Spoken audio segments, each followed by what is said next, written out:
उधर जग के भी फैसला क्या तो है न मलताई प्रो फैसलो भी सही कयो थई सब फैसला ये उतारो करे भला चरबट राजा वारो कमाया तो वट भी चोर के साधो तो कयूं ने साधा के चोर तो कयूं ने बस बाबा तू जोर आ बस वडेरा। अरे बाबा फैजली तोखे खबर ना है ये ते ये फैसला थींदा रहंदा आहिनि अॼुकल्ह उहे इंसाफ़ काथे रहिया आहिनि बाबा तूं बि अलाए कहिड़े ज़माने जूं ॻाल्हियूं थो करे। बहुत रहे भी अॼुकल्ह घणो थो ॻाल्हाए 5 रुपया हिनखे बि ॾियणा पवंदा लॻे थो। कमदार लॻे थो हिन जा बि पर कटणा पवंदा असांखे हे बि घणो ऑर्डर रहे थो अॼुकल्ह। ईअं थींदो बहुत ॾिसी आ केरु आयो दरवाज़ो थो खड़के। हा बहुत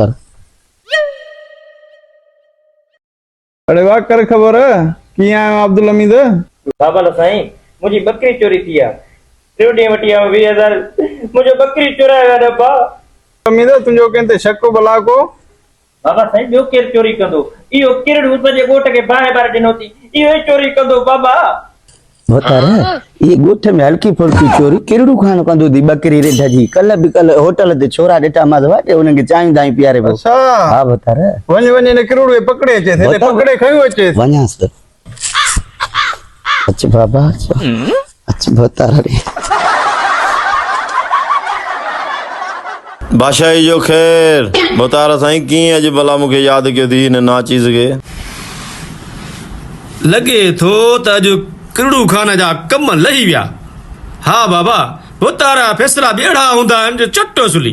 अरे हेॾे किरड़ू खान हे आयो अब्दुल हमीद तो ते दां खणी तुंहिंजी तूं हिन जी बकरी चोराया हुआ कल वठी आयो ग़रीब 20,000 जी। वड़े वाह बोतार साईं वाह इन जे चवण ते मां तोखे चोर थो लॻां हे हुए भी मुते सड़ंदो आ साईं मां अहिड़ा कम कंदमि असां मुतबर माण्हू हाणे चोरियूं कंदासीं चोरियुनि में छा पियो आहे हे साईं मुते हुए भी सड़े थो पियो अलाए छो मूंखे नथो सहे मां हिनखे घणो ॾिसां थो मूंसां सफ़ा सड़े थो हाणे ॾाढो। बाबा साईं चोर इहो त तव्हां भली क़ुरान ॾियोसि चोर इहो ई आहे। वड़िया क़ुरान शरीफ़ लथो आहे तव्हांजे चोरनि जे खणण जे लाइ बोतार साईं तूं हली आ हिकिड़ो मिंट मुंडे हेॾे हली आ त मां तोखे अंदरि सम्झायां ॻाल्हि सॼी।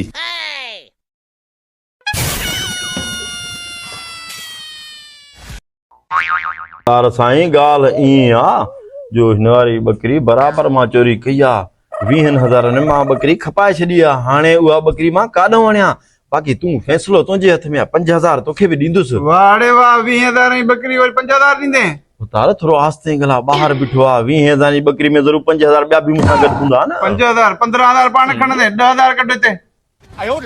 अरे बाबा 10,000 ॾींदोमांइ हुकुम आहे तुंहिंजो तूं मुंहिंजी फैसलो मुंहिंजे हक़ में कर मिड़ी तोखे वंड कराईंदमि न मां सां ॿधल आहे न पोतार। इहो असांजो कमु आहे बाक़ी ॿीहर चोरी बोरी न कजांइ काई बि।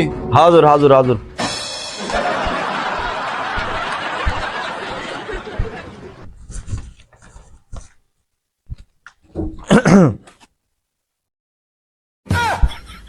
साईं हिकिड़ो ज़ुल्म आहे फरियादी मां त चोर खे इज़त ॾेई कुर्सी में था विहारियो। बसड़े बस तुंहिंजो हे चोर न आहे किरड़ू खान पंहिंजी बकरी ॿिए कंहिं हंध ते वञी ॻोल्हे शरीफ़ माण्हुनि ते रोज़ रोज़ वरितो था बोता न हणंदा अॼु बकरी चोरी अॼु मैं चोरी। बाबा भला 5 रुपया वरितई छा हुन धो रखूं वॾो सियाणो आहे मुशू हक़ ते त वॾी मुशू रखियूं अथई। बाबा मां असांजे लाइ बि कुझु कजो कटे थाणे हिनखे कटे ॿार बंगले। हा बाबा हाज़िर हाज़िर। तूं मुंहिंजा रब हिननि वॾेरनि जे हूंदे मुल्क ई झण थींदो हाणे। हलड़े हले त निकिरे अहिड़े माण्हुनि ते हणे थो बोता न हल।